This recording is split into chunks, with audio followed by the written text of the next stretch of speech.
Bom, com o conferencista de hoje, o Newton Binhoto, eu me sinto muito à vontade para dizer certas coisas. Melhor não, Adalto. Não, eu vou ser comedido. Mas é o seguinte, a gente teve um grande amigo, não é? Quer dizer, um dos maiores pensadores da filosofia política, que foi o Claude Lefort. Ele participou de alguns ciclos de conferência e um dia ele me disse, olha, eu tenho entre os meus alunos uma promessa e uma grande figura que é o Newton Binhoto. E é verdade, o Newton vem nos acompanhando desde ética. Desde a ética. Desde a ética. E dá uma contribuição inestimável para a área da filosofia política. Né? Quer dizer, seguindo um pouco aquilo que o Lefort tinha dito, o Newton hoje divide entre o Brasil e a França para dar cursos na Escola de Altos Estudos em Ciências Sociais para a formação de doutores em filosofia política. Então, quer dizer, a gente tem o enorme privilégio de assistir ao Newton Binhoto hoje, falando de um tema complicadíssimo, que é sobre a relação entre política e terror. A gente só tem a agradecer mais uma vez a participação dele e eu gostaria de recomendar a vocês 2 belíssimos livros que o Newton publicou. Um deles é Maquiavel Republicano e o outro, As Origens do Republicanismo Moderno. Eu acho que são livros que toda pessoa que se interessa pela política e pela cultura política deve ler. Newton, muito obrigado por mais uma participação sua e está com a palavra.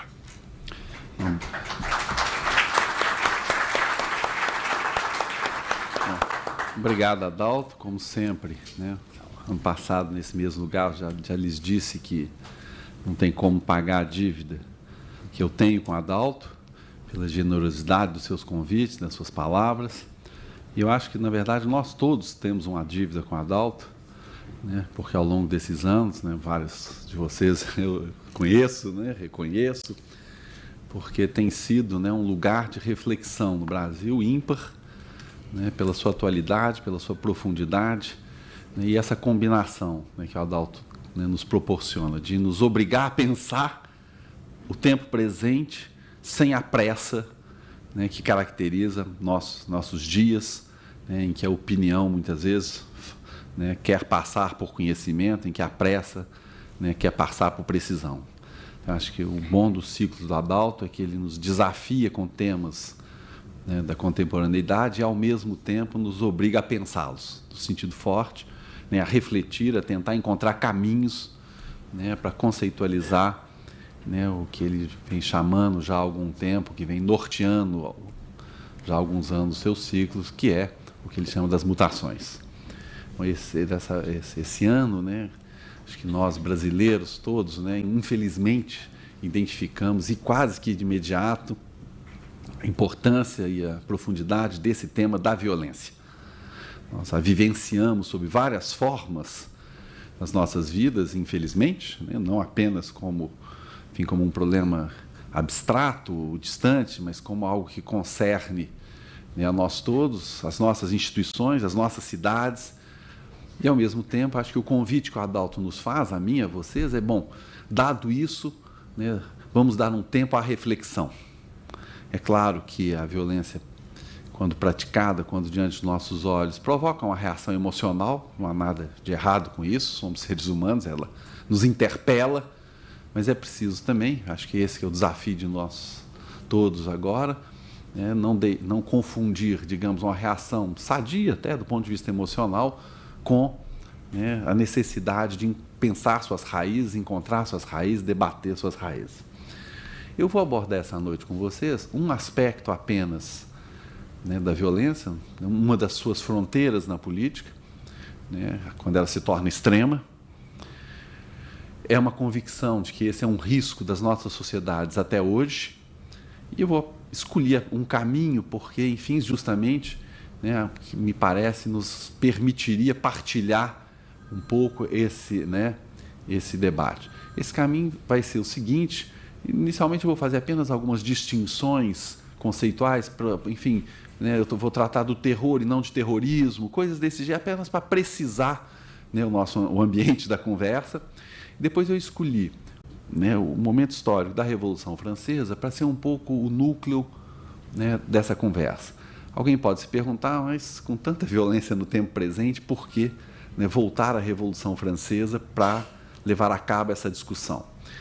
Quer dizer, eu acho que trata-se não tanto de fazer um debate historiográfico sobre a Revolução Francesa, não sou um especialista em Revolução Francesa, né, mas de conversar com um determinado período, com determinados atores, com determinados fatos que aí ocorreram e que eu acho que nos ilumina, que nos permite pensar algo que estamos vivendo hoje.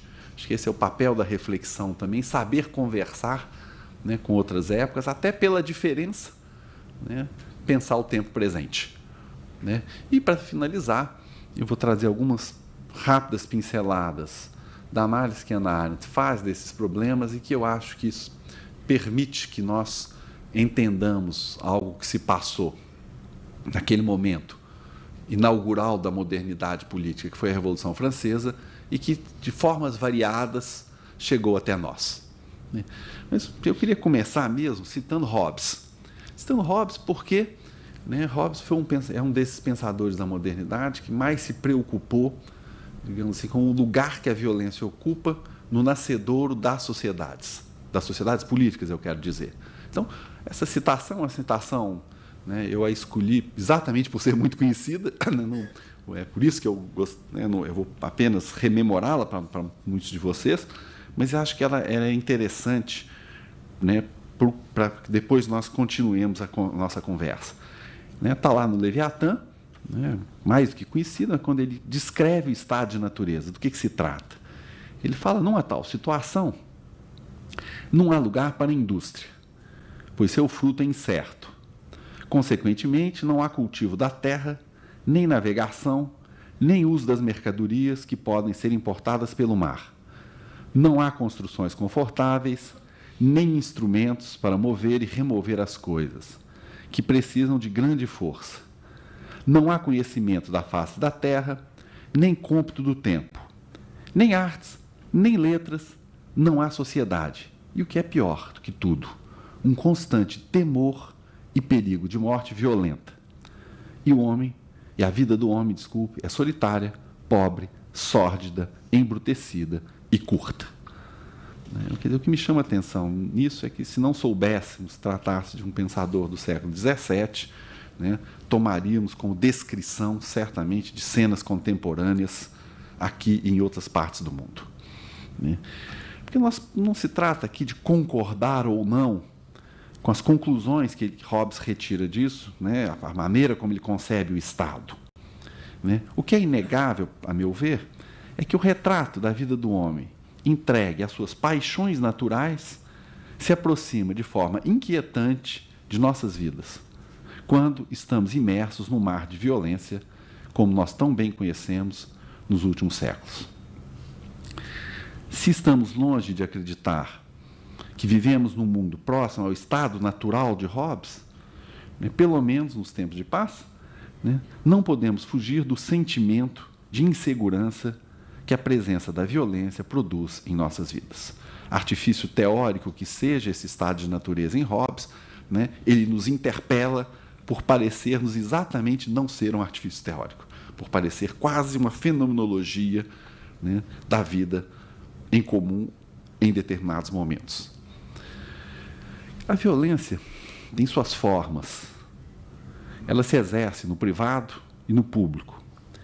Ela concerne os indivíduos e os estados, organizações amplas e pequenas comunidades. E, sobretudo, ela possui uma história. Ela está ligada a formas sociais concretas, a organizações políticas específicas e também a crenças quanto à natureza do homem, a seus desígnios. Fenômeno universal, ela possui faces diversas. Eu seria tentado a dizer, tantas quantas são as faces do humano. É claro que, por essas razões mesmas, é impossível abordar o fenômeno da violência em toda a sua amplitude. Acho muito difícil propor uma espécie de teoria geral da violência, né? Talvez em 8 volumes, né, isso funcionasse. Mas, certamente, né, não é o caso no nosso espaço aqui, né? Quer dizer, para escapar, então, desse dilema de uma teoria geral da violência, é por isso que eu escolhi, então, bem mais modestamente, tratar um momento específico da vida política, né? E não necessariamente aquele no qual há maior violência, que nos remeteria a esse estado hobbesiano, mas um momento específico da vida política, qual seja aquele da criação das leis. O momento que, desde a antiguidade, intriga os pensadores, que se dão conta de que há um momento na vida de um corpo político em que a criação de novas regras e justamente de formas de contenção da violência se dá num universo desprovido de leis e de limites para o emprego da força. Ora, na modernidade e na contemporaneidade, esse é o momento que nós chamamos e descrevemos como o momento das revoluções. De maneira mais aguda, o que me interessa é o fato de que os processos revolucionários sempre se confrontam com a questão da violência e a sua contenção. A violência está presente, assim como está presente o desejo de contê-la. E por isso que eles são, a meu ver, um lugar muito especial para que a gente debruce o nosso olhar, né, de pessoas inquietas justamente com esse fenômeno, né, com esses fatos, né, que na vida cotidiana também nos interpelam. É, né, sinteticamente dizendo, o caráter complexo e radical dos fenômenos revolucionários que os tornam um objeto privilegiado para pensarmos os problemas referentes à violência e às suas fontes passionais, que é o nosso tema, né, desse ano. Eu vou me servir agora de uma tipologia. A tipologia eu estou retirando do Yves Michaud, mas vou traí-lo um pouco, porque é um livro muito interessante sobre violência e política, eu estou só tomando a tipologia. Então, assim, eu estou confessando meu empréstimo, mas eu vou me servir da tipologia para os nossos propósitos aqui. Então, o que tiver de errado, a culpa não é do Yves Michaud, é minha, né? Mas o Yves Michaud ajuda porque ele diz o seguinte: bom, quais são os 3 tipos de violência, né, que nós podemos identificar quando o nosso problema se refere à questão da violência na política, né, no campo da política, né? Ele diz que nós podemos, então, ter diante dos nossos olhos pelo menos 3 tipos, né? E agora a caracterização sou eu que vou fazer, né?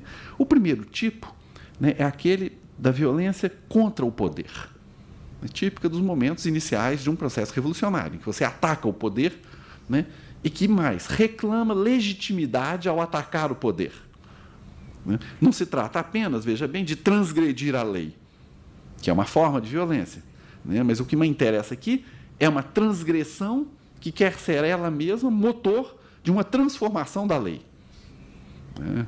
Então, o sujeito que assalta, enfim, ele está praticando uma violência, né? Violência passível de ser compreendida, punida e entendida num contexto legal. O que me interessa aqui, então, quando eu estou nomeando esse primeiro aspecto, é uma violência, né, que visa o poder e mais, visa o poder enquanto poder estabelecido. É a violência, portanto, típica dos momentos revolucionários, pelo menos da primeira fase dos momentos revolucionários. Nós vamos ver que na Revolução Francesa isso vai corresponder, num determinado momento, né, a um chamado primeiro terror. A segunda forma de violência, né, e que é corriqueiramente, né, sentida também por nós, é aquela do Estado, exercida pelo Estado, que recorre a ela para sua própria manutenção, né? Nas sociedades contemporâneas, é inegável que Foucault nos ajudou imensamente a compreender os mecanismos, né, dos quais se serve o Estado moderno e contemporâneo para garantir o seu poder, né?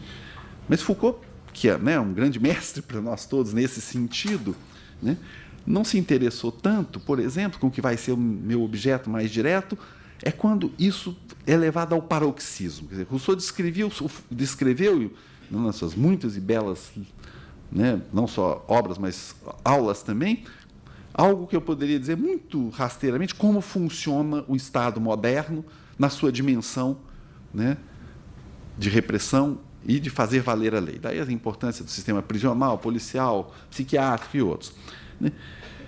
O que vai me inquietar aqui é quando esse Estado vendo ameaçada a sua identidade mesmo enquanto Estado, recorre, né, à violência de forma paroxística. Ou seja, né, para precisar, eu vou me interessar por aquilo que nós vamos chegar, o terror, né, que definido como um caso limite da violência no interior das sociedades atuais. Então, digamos, vou pegar o ponto máximo dessa violência que antecede a terceira forma da violência, que nós não vamos tratar aqui por falta de tempo, né, que é a violência das guerras civis, que nós também sabemos faz parte, infelizmente, né, do nosso cotidiano, do nosso planeta. Eu vou deixar de lado essa terceira, não por uma razão qualquer, senão a falta de tempo, né? Mas eu vou, então, me concentrar nessas figuras do terror, né, e vou me servir da Revolução Francesa, né, porque ela me permite, digamos, nessa tipologia que eu escolhi, tratar dos três momentos. Eu vou deixar de lado, como lhes disse, mas seria possível também tratar o momento da Guerra Civil, analisando, por exemplo, a Vendéia, né? Tem um belo livro do Victor Hugo, né, Quatre-vingt-treize, que descreve essa guerra, né, essa revolução, se confrontando com a reação, com o terror. Então, né, é um belo tema, mas não é ele que vai me ocupar aqui.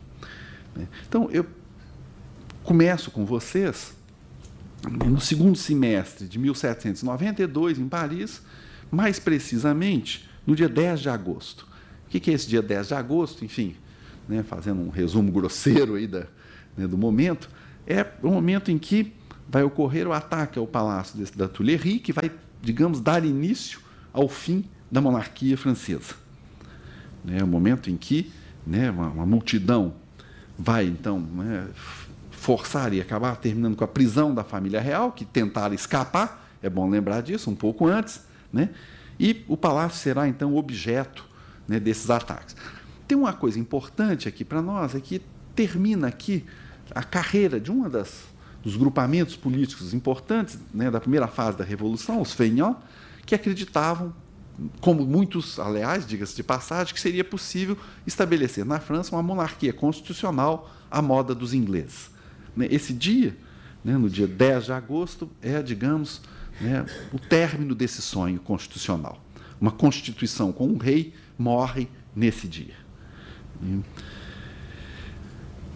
No dia 2 de setembro, portanto, né, poucas semanas depois, essa radicalização vai atingir o seu auge quando Danton, né, que nós todos, né, sabemos, era um grande orador, um temível orador, né, vai dizer na Assembleia que a nação corria grande perigo. Eu estou chamando a atenção dessa fala, porque essa noção da nação correndo grande perigo é essencial para a gente pensar essa exacerbação da violência, né?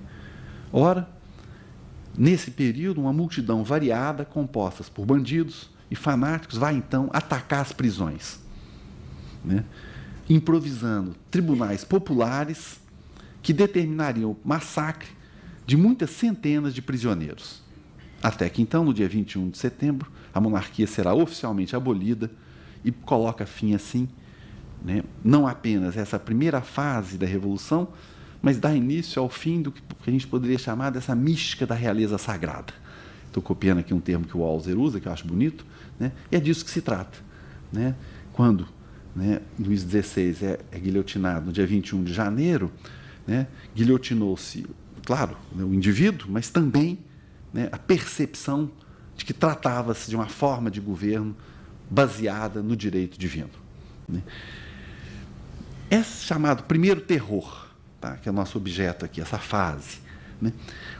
O que é inquietante nele? Porque, evidentemente, nós olhamos para isso na dinâmica da Revolução, quase como cumprindo uma etapa necessária, né, porque que começaram em 89, da destruição de um poder e da instituição de outro, né? Mas o que eu quero conversar com vocês é, mas como pensar, como olhar esse primeiro terror?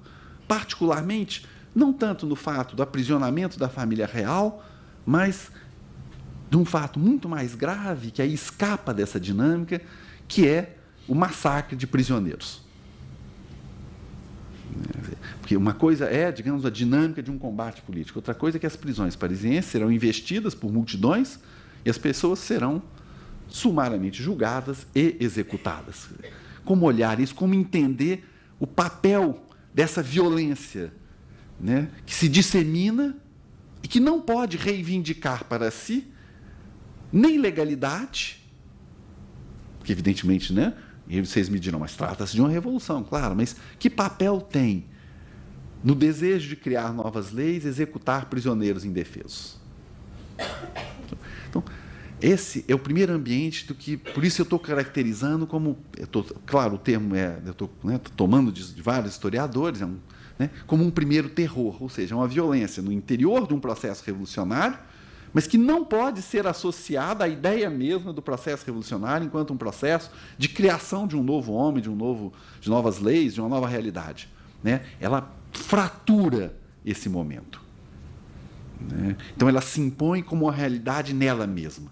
É quase que uma violência em estado puro, né? E que por isso mesmo é dificilmente percebida enquanto sentido ligado, enquanto algo cujo sentido está ligado à revolução, né? Eu escolhi, então, para tentar contornar a dificuldade que é tratar esse primeiro terror, acompanhar, né, com vocês um texto de um autor, né, Rétif de la Bretonne, né, eu vou falar um pouquinho dele, né, e que, por que ele é interessante? Porque ele é a voz, o olhar do homem parisiense, embora ele não fosse parisiense, mas, enfim, o olhar de alguém imerso naquela multidão, né? Porque essa irrupção da violência na cena pública e a sua radicalização no curso da Revolução, ela pode ser analisada justamente por um recurso às suas fontes passionais, mas também pelo esforço de compreensão da natureza dos atos que acompanharam a série de eventos que vão culminar com a morte do rei. No que diz respeito às paixões que estiveram na raiz desses acontecimentos e de outros, em vários momentos da história moderna e contemporânea, é claro que é muito difícil resumir as paixões. Eu falaria mais de um fator dominante, de um fator que, se não unifica propriamente as paixões, parece dar-lhes uma direção, servir de motor, que é o medo, né? Nesse contexto de 1792, havia a raiva contra os que faziam os preços subir e tornava a vida miserável nas cidades. Havia o desencanto com os que pareciam ter traído a pátria, da importância do discurso de Danton e de Marat nesse período. Mas, sobretudo, havia o medo alimentado por fatos e boatos de que todo o processo revolucionário pudesse ser tragado pelos que se opunham a ele e que terminariam por fazer voltar à vida ao que ela era antes de 1789. Não surpreende, por isso, que o elemento popular, encarnado na Comuna, tenha tido um papel tão preponderante nesse momento da história francesa. Porque o medo é uma paixão que leva a agir, mas justamente leva a agir muitas vezes de forma irrefletida e sem controle.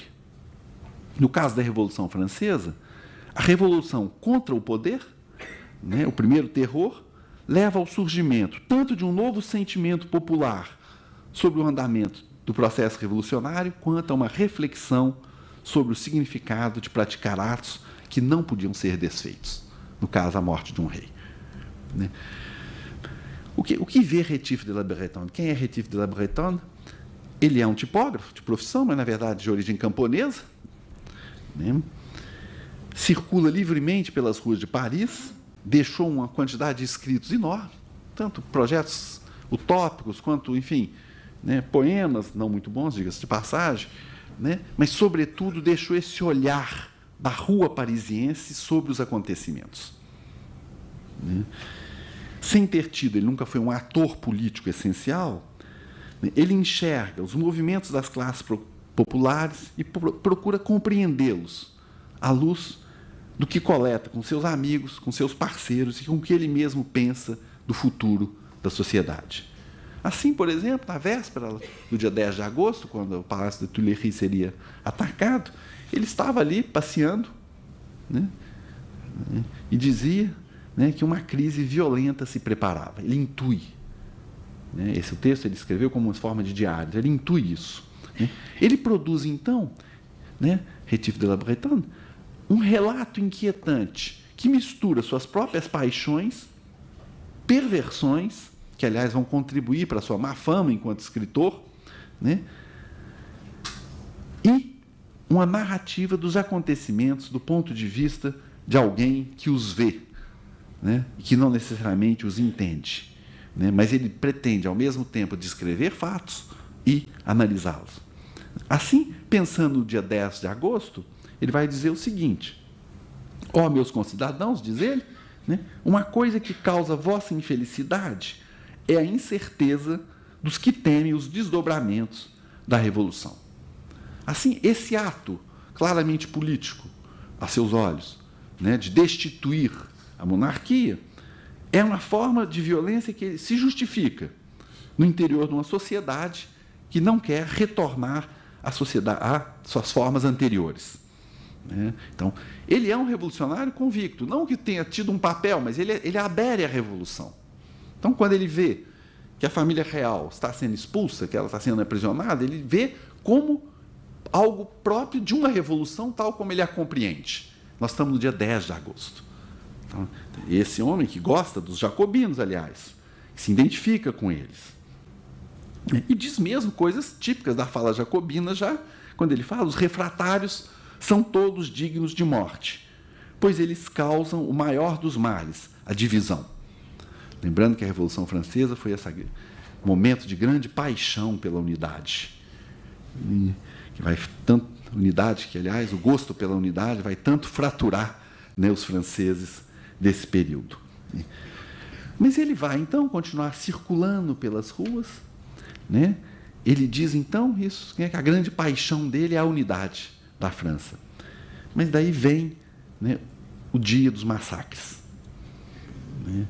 Nesse dia, de forma lapidar, ele vai dizer o seguinte: o dia 10 de agosto tinha renovado e terminado a Revolução.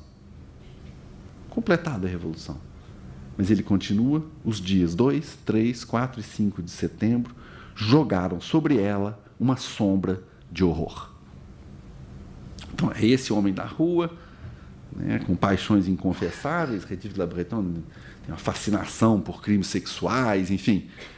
Nesse sentido, é um testemunho muito, né, muito quente da situação, mas quando começam os massacres, ele entende que algo se passa ali, de outra natureza do que o que ele vivera, então, como um processo de consolidação da Revolução. Ele sai, então, pelas ruas e vai até uma prisão, que hoje se situaria perto ali do Quartier Saint-Germain, l'Abbaye, e ele vê, então, como se passam as coisas, como se passam os famosos julgamentos. Ele assiste, então, a um homem, né, que diz em sua defesa o seguinte: nada fiz, simplesmente suspeitaram de meus sentimentos. E depois de 3 meses que estou preso, não encontraram nada que pudesse me incriminar. E aqui ele vai surpreender essa dinâmica, né, da violência que vai se imiscuindo na vida. Porque os próprios juízes, extraordinários, juízes, coisa nenhuma, enfim, né, julgadores, devendo melhor chamá-los assim, estão prestes a dizer: realmente não há o que condenar. Quando alguém grita: eis um aristocrata, para a force, para a força. Né? O que é a force? É, na verdade, uma outra prisão parisiense. Né? Bom, ocorre que, naquele momento, né, mandar alguém para a força é simplesmente mandar decapitá-lo. Ele entende, então, ele surpreende essa dinâmica de uma violência que parece querer se auto-justificar e que não encontra objeto. E é nesse momento que ele sai da força, né, ele fica passeando, que vai ouvir um grito que nós ouviremos depois, no século XX, repetidamente, né, em várias sociedades: viva a morte. Né? Essas palavras ecoam nas ruas de Paris. Né? Esse escritor que atravessava as ruas, sorvendo a realidade alterada da cidade, que aprendera a amar, acreditava na Revolução. Até mesmo era um ator, embora desimportante, mas radical. Ele vai dizer: Deus só ama uma coisa, a ordem. A ordem que é a perfeição nela mesma. E a ordem se encontra sempre em acordo com a maioria. A minoria é sempre culpada, eu o repito, mesmo quando tem razão moralmente. Então vejam que não se trata de um pensador arguto, é por isso que me interessa o testemunho dele, e que, no entanto, consegue perceber o que faz a violência num tecido social quando aparece dessa maneira como uma entidade em si mesma, capaz de tudo. Como um Deus. Uma violência que não diz suas razões, que apenas se exerce. Por isso, ele vai pensar, vai dizer, eu acredito nos jacobinos, mas ele vai perceber que o uso puro e simples da violência não era revolucionário e que, em seus excessos, poderia corroer a revolução, como, de fato, mais tarde o fará, como nós vamos ver na segunda parte. Nessas noites terríveis de setembro de 1792, Rétif de la Bretonne vai enxergar a doença que poderia arruinar a força do elemento popular. Mesmo prisioneiro de sua crença no papel inelutável da maioria na condução do processo revolucionário, ele afirmou, referindo-se aos que sofreram a violência dos grupos que agiram naqueles dias: eles foram ilegalmente punidos.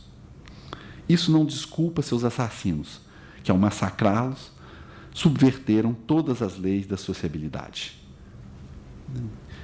A violência, assim, empregada sem controle, em nome do povo, e esse momento que surge também essa retórica em nome do povo, que nós vamos ver tão repetida ao longo aí dos séculos que se seguirão, acaba subvertendo os princípios da soberania popular ela mesma.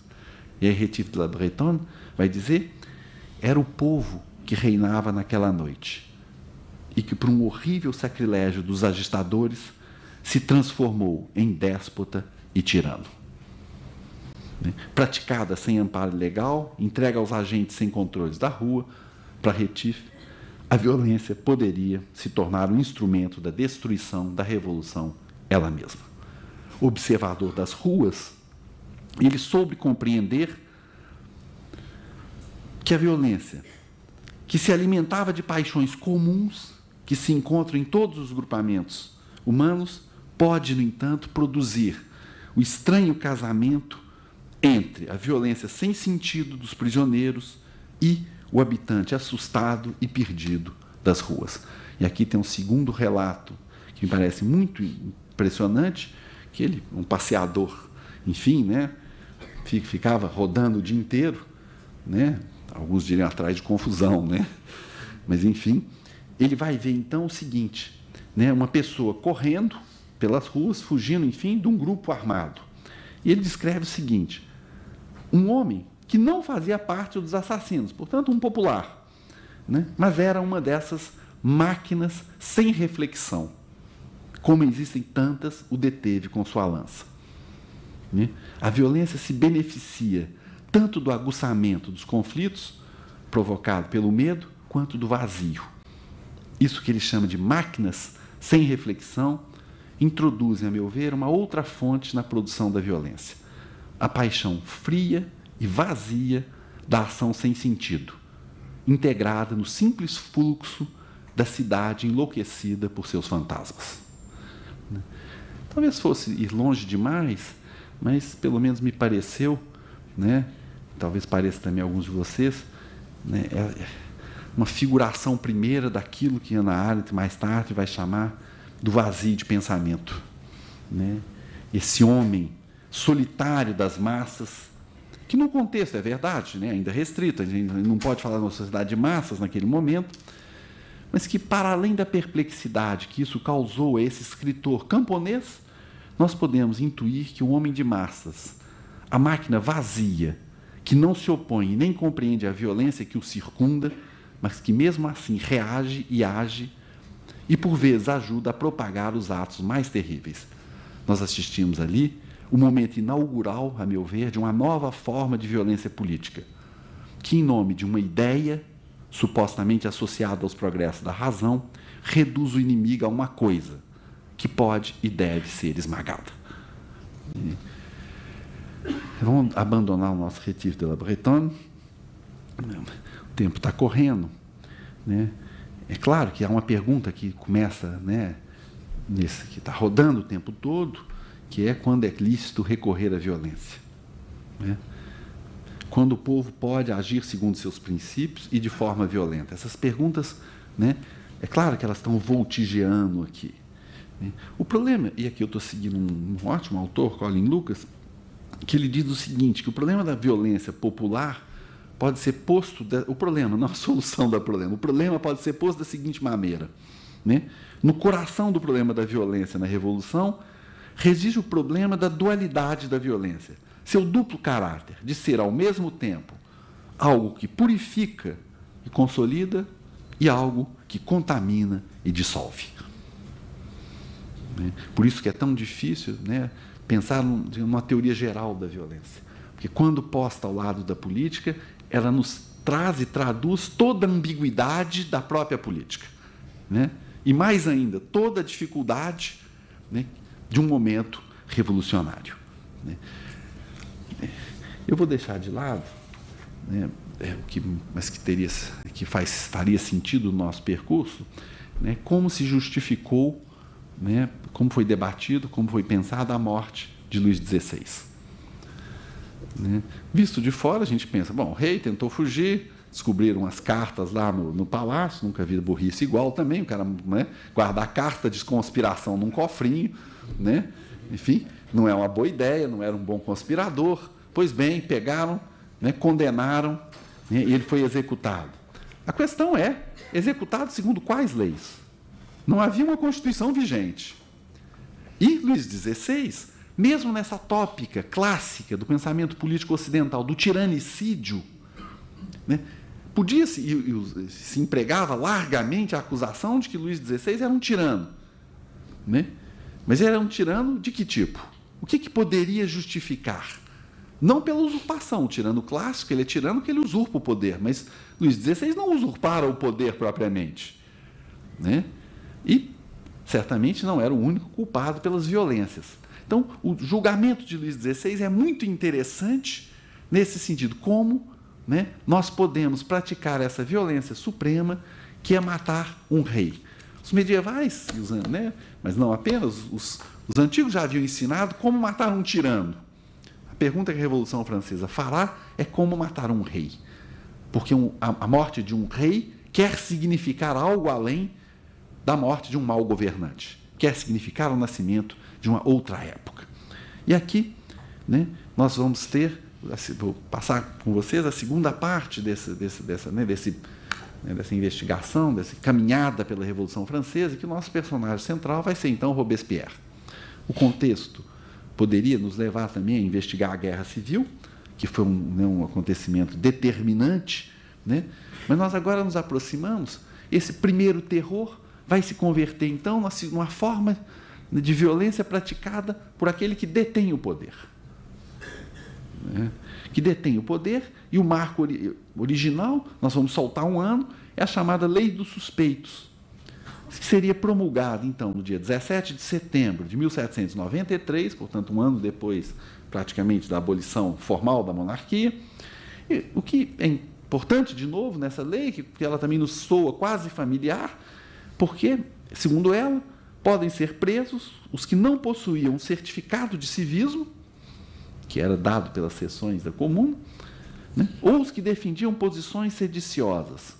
E o mandato de prisão poderia ser expedido por 7 membros de um dos chamados comitês de vigilância. Era suficiente para levar um cidadão à prisão. É assim que a violência migra daqueles que atacavam o poder para o poder eles mesmos. Nós reconhecemos aqui, né, gente, algo que vai chegar até nós. Essa nomeação de um inimigo por um critério abstrato. Quem não tem um certificado, quem ameaça a pátria, quem é contra a unidade. Assim, todos critérios, né, que, convenhamos, né, a experiência contemporânea, infelizmente, demonstrou isso, pode atingir a nós todos. Né? Pensemos, por exemplo, né, nos famosos expurgos stalinianos, né, nos anos 30. Né? Era absolutamente impossível, provavelmente, para a maior parte dos acusados, ter a menor ideia de por que ele estava sendo acusado. Esse é o terror. Eu queria entender com vocês essa forma de violência que nasce aqui, né? Essa espécie de vitória de uma violência que se nutre de abstrações. No começo de 1793, a violência popular, aí, própria do processo revolucionário, era o meio eficaz, mais eficaz, de manifestação da população nas ruas. E é por isso que a comuna é tão importante, né? E é por isso que os membros da própria convenção eram tão constantemente, né, ameaçados, né? O terror, agora com o T maiúsculo, porque designando essa segunda fase, né, 93, 94, foi, a meu ver, a resposta encontrada pelos jacobinos e seus aliados, claro, para lidar ao mesmo tempo com a guerra civil, com as invasões estrangeiras. Até aí eu acho que é possível compreender, mas eu diria com seus próprios fantasmas. O que são esses fantasmas, né, que eu estou chamando de fantasma? O terror marca, então, a meu ver, o nascimento de uma nova forma de relação entre política e violência. A essa lei primeira dos suspeitos vai, então, ser promulgada já no final, na verdade, né, desse período do terror, em 10 de junho de 1794, uma lei de 22 para Ireal, que radicaliza a ideia, que suspende qualquer garantia de defesa, mesmo se o Tribunal Revolucionário não era exatamente um lugar onde a defesa era exercitada, né, de maneira, digamos, lícita, né, mas essa lei vem radicalizar, né, e que ela nos ajuda a pensar, porque converge o nosso olhar para o período entre essa abstração de um suspeito, né, e a ameaça que ele parece representar, que não lhe dá nem mesmo o direito de defesa, né? O que me interessa aqui? Não é propriamente a condenação, porque essa nós, né, acho que teríamos rapidamente consenso, né, quanto ao fato desses atos, né, não encontrarem uma justificação moral, nem jurídica, né, e nem mesmo política. Mas não se trata de um julgamento. O que me interessa é, mas então como que eu justifico isso? Como uma dada sociedade não classifica esse ato mesmo, né, como contra-revolucionário, como disse o Rétif de la Bretonne, e como algo que destrói o tecido mesmo da política, né? Eu vou acompanhar, então, com vocês um pouco Robespierre nesse momento. Robespierre, a gente herdou, claro, né, de Terminor, essa figura terrível, né, assassina, tirano, né? Mas ocorre que Robespierre era, de fato, na sua origem, um advogado do interior, que, como todo bom francês do século XVIII, tentou ganhar um concurso literário, porque quem não tinha um prêmio literário na França no século XVIII não era ninguém, né?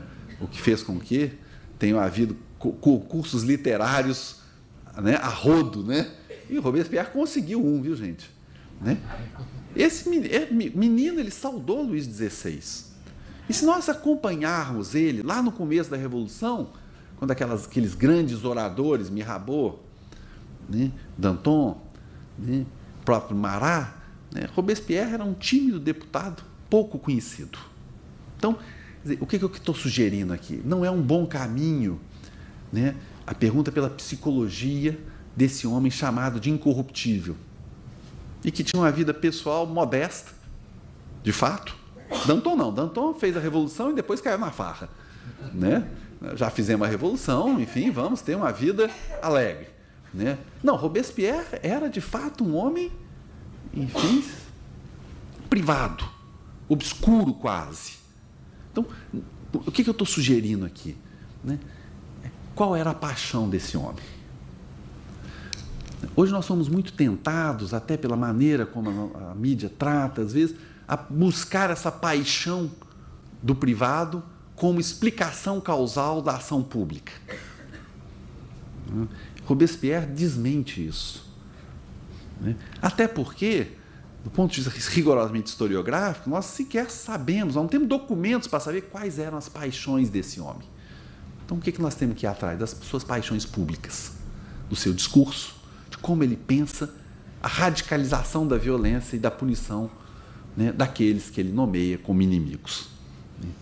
No começo de 93, ele diz o seguinte, né, numa fala na convenção: eu tremo quando vejo a decadência do espírito público e quando, no lugar desta união fraterna, que deveria reunir todos os corações, só vejo intriga e má-fé. Esse tipo de fala iria constituir essa personalidade, né, austera, que só via o bem da França, defensor, né, das conquistas do povo, né. Ele via-se a si mesmo, no entanto, como alguém que tinha uma missão num mundo convulsionado que arriscava jogar fora as poucas conquistas alcançadas até então. Ele queria combater a corrupção sob todas as suas formas, inclusive aquela do ateísmo. Lutava para barrar a formação das facções no interior do Estado, em nome do princípio da unidade do corpo político. Achava essencial evitar a calúnia, que, segundo ele, destrói a confiança dos cidadãos nas instituições e os leva à intriga e ao medo. Como resume muito bem um historiador desse período, Walter, também biógrafo dele, caluniadores, intrigantes, corrompidos, conspiradores, tal era o mundo das forças hostis que gravitavam em torno de Robespierre. Nesse universo turvo, ele via na virtude o eixo da política republicana e na corrupção a sua força destrutiva. Ele adota, então, uma linguagem próxima de Rousseau, que ele venera, mas venerar Rousseau não serve nem para acusar, nem para absolver ninguém nesse período, porque dos monarquistas aos jacobinos, todos adoravam Rousseau. Rousseau era citado, inclusive, pela corrente monarquista na primeira Assembleia Constituinte, como autorizando a ideia de uma monarquia constitucional. Então, a paixão que Robespierre tinha também por Rousseau não explica, as suas aspirações. O que é interessante é tentar identificar essa mistura de uma psicologia austera com a ideia de uma missão quase religiosa, que o leva, inclusive, a propor uma festa do Ser Supremo, com a ideia de que recorrer à violência, e a violência extrema, cortar todos os laços entre o Estado e a legalidade para combater suspeitos, é algo que forja um mundo novo. Esse é o território que lhe interessa. Vamos deixar, então, no entanto, ele falar da sua paixão. Vamos deixá-lo falar um pouquinho da sua paixão e do recurso à violência para voltar a interpretá-lo. Nós chegamos, então, a agosto de 1793. O que ele diz na Assembleia?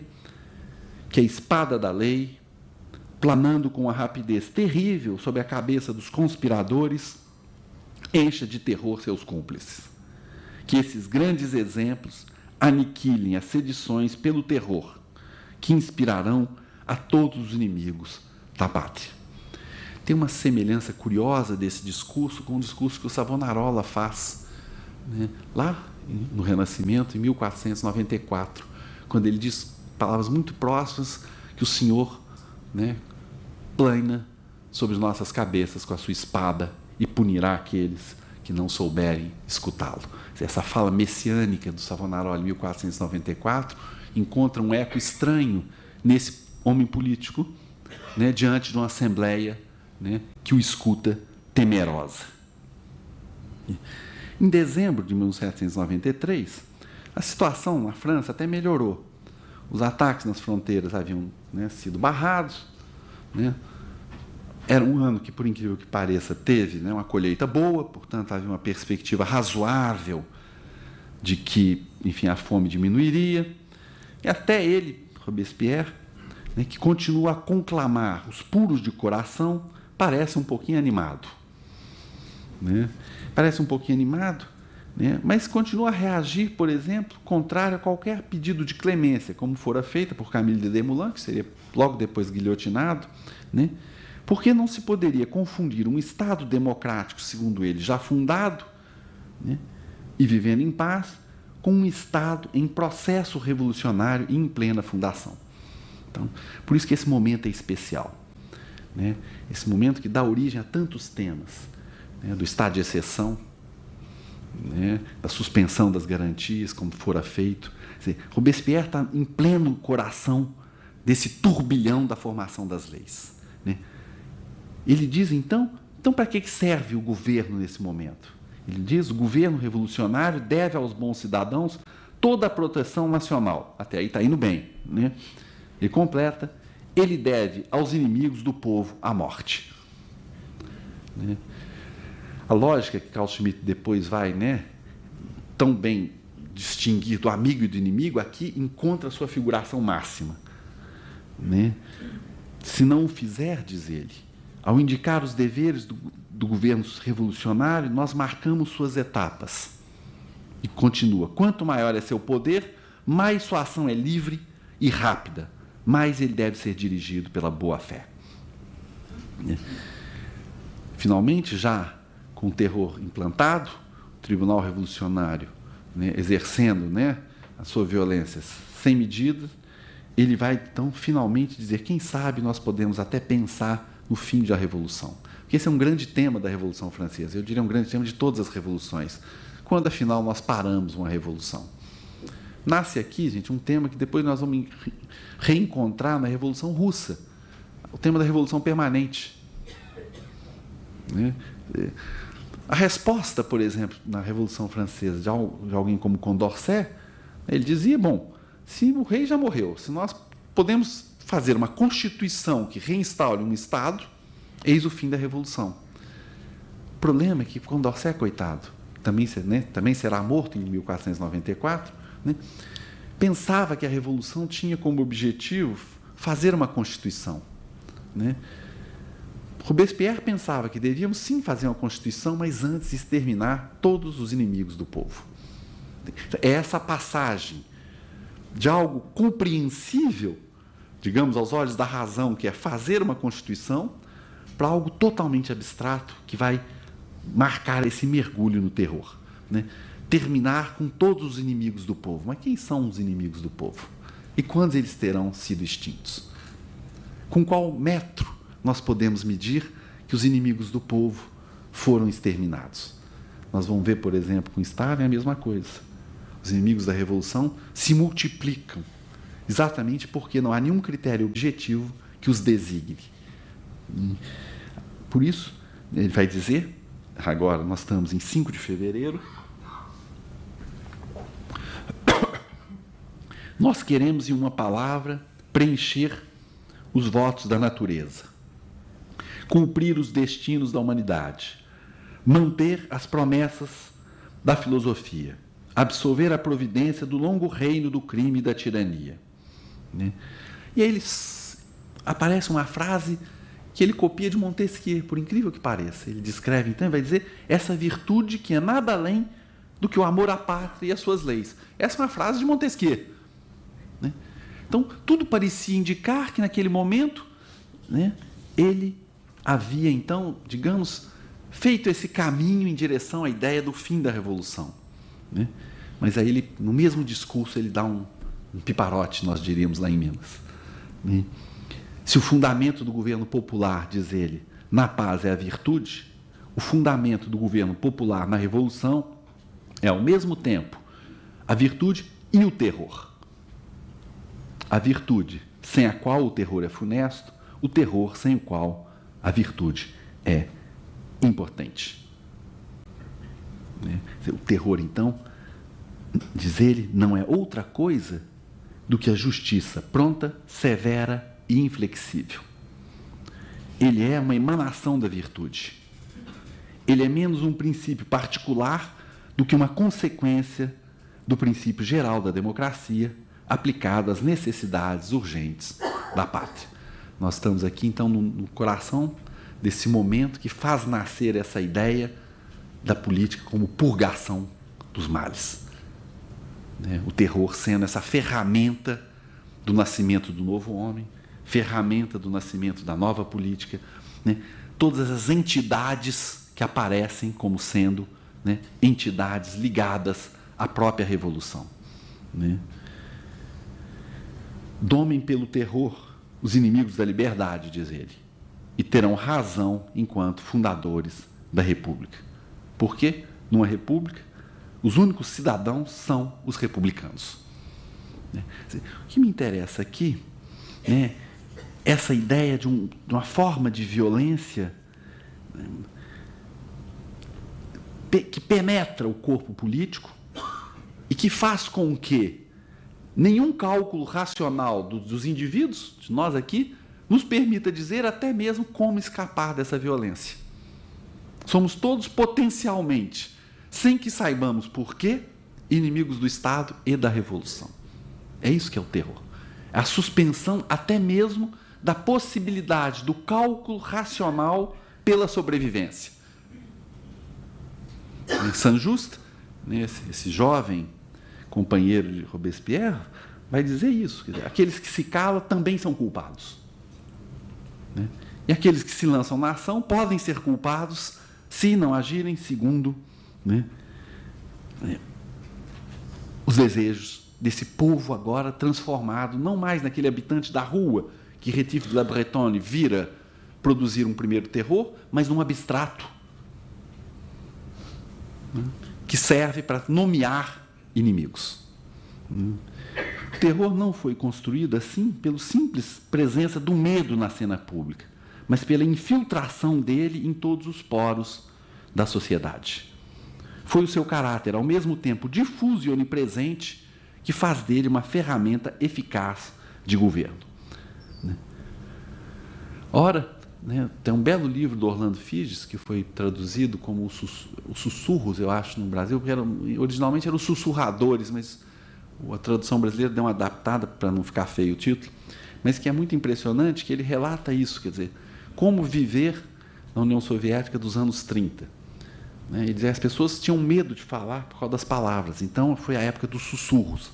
E o medo adivinha exatamente porque é impossível dizer como sobrevivo eu a isso. Porque nessa lógica, me parece que o terror não é o triunfo de uma forma política, nem mesmo de um governo tirânico, né, ou de um grupo dominante. Em algum momento, ele é o triunfo de uma ideia, de uma visão de mundo, que não apela à realidade para confrontar-se com a sua própria capacidade de descrição da realidade. Né? Ela é autônoma, é uma ideia que se autonomizou do real. Daí sua característica essencialmente moderna, pois depende do enfraquecimento, de um lado, da experiência religiosa, com a qual ele tem parentesco, diga-se de passagem, com algumas experiências, mas também ele é uma forma radical da desrazão. O terror se constrói sob ideologias que falsificam e, ao mesmo tempo, imitam a razão. Como opera no vazio, ele não tem como ter fim. Ele é sempre circular. Eu diria que animal simbólico, nós somos o único animal que mata por suas ideias. Com a Revolução, as paixões deixam de se ligar apenas aos sentimentos religiosos, à tradição, ou mesmo aos modos e medos primários de se perder a vida, e passam a originar-se na razão, em seus cálculos e naquilo que imaginamos que ela deveria ser. Por isso, o inimigo não é mais apenas os que ameaçam a vida dos revolucionários, como eram certamente os soldados das forças que atacavam a França, mas os que de dentro aparentemente sabotavam o progresso das forças de renovação. O inimigo imaginário, nesse caso, nessa forma de violência extrema, suplanta o inimigo real e faz da violência sem limites a forma do Estado lidar com suas fraquezas, seus medos e seu desejo ilimitado de preservação. Eu queria agora, já para concluir, esse percurso, nesse fascínio progressivo que a violência vai exercendo na vida pública. Um fascínio coletivo, muitas vezes, que teve muitos herdeiros. Sorel, por exemplo, e muitos revolucionários que viram, então, na violência o instrumento por excelência da criação. Esse é um grande fascínio que Robespierre lega à modernidade. Descobrimos, digamos assim, o segredo da demiurgia política. Eu queria, para concluir, ir agora para Hannah Arendt e comentar brevemente, para não cansá-los. É uma frase que... A frase eu a retiro do seu diário filosófico, mas o sentido dela está em outras obras, também em outros momentos. Quando ela diz o seguinte: o oposto da violência não é a não violência, mas o poder. Essa frase me interessa porque ela permite compreender que, se é claro que devemos nos opor à violência, né, só uma não violência que se institui como uma forma de vida em comum é capaz de se opor à violência. Hannah Arendt lembra, nas suas análises, né, enfim, dos regimes totalitários, ela diz que o terror, no caso nazista especificamente, é a realização da lei do movimento, né? E é também o seu princípio estruturador. Ela vai dizer: o terror, eu a cito, torna-se total quando, independente de toda oposição, reina supremo, quando ninguém mais lhe barra o caminho. Se a legalidade é a essência do governo não tirânico e a ilegalidade é a essência da tirania, então o terror é a essência do domínio totalitário. Trata-se, portanto, de alguma medida, nas palavras da Hannah Arendt, né, de uma novidade que instaura, né, um outro tipo de regime e por isso transforma essa violência que está presente nas relações dos homens, públicas e privadas, como nós comentamos um pouquinho no começo, em todos os tempos, mas que tem as suas figurações históricas. Dizer que o homem é um animal capaz de praticar violências é apenas um primeiro passo. Porque, se quisermos pensar o nosso tempo, nós vamos ter que compreender juntos as formas da violência. E essas formas são históricas. Elas dependem dos meios de produção, da técnica, das mutações que nós produzimos no nosso tempo, do esvaziamento do pensamento. E é nesse reino, diz Arendt, que nem mesmo o medo pode aconselhar a conduta dos cidadãos. Porque nós, diante de uma experiência, muitos de nós vivemos durante a ditadura, tínhamos pelo menos a ilusão de que, se ficássemos quietos, muitas vezes, ou se ludibriássemos seus sentidos, seríamos, né, poupados. Muitas vezes isso era apenas uma ilusão, né? Mas há uma forma mais radical, que é essa que a Arendt está dizendo, que nem mesmo o medo é bom conselheiro, né? Porque o terror escolhe, eu estou citando, suas vítimas independentemente de ações ou pensamentos individuais, unicamente segundo a necessidade objetiva de um processo natural ou histórico. Para concluir com vocês, então, de onde partimos, de Hobbes, me parece que o terror, como essa forma específica da violência no âmbito da política moderna e contemporânea, trouxe a ideia de uma vida sem laços e sem limites, um turbilhão contínuo, que torna a vida na Terra ainda mais miserável, mais sórdida, mais solitária e mais pobre do que imaginara Hobbes quando descreveu o estado natural que devia ser abandonado para se criar as sociedades políticas. É isso que eu tinha a dizer para vocês. Obrigado pela atenção.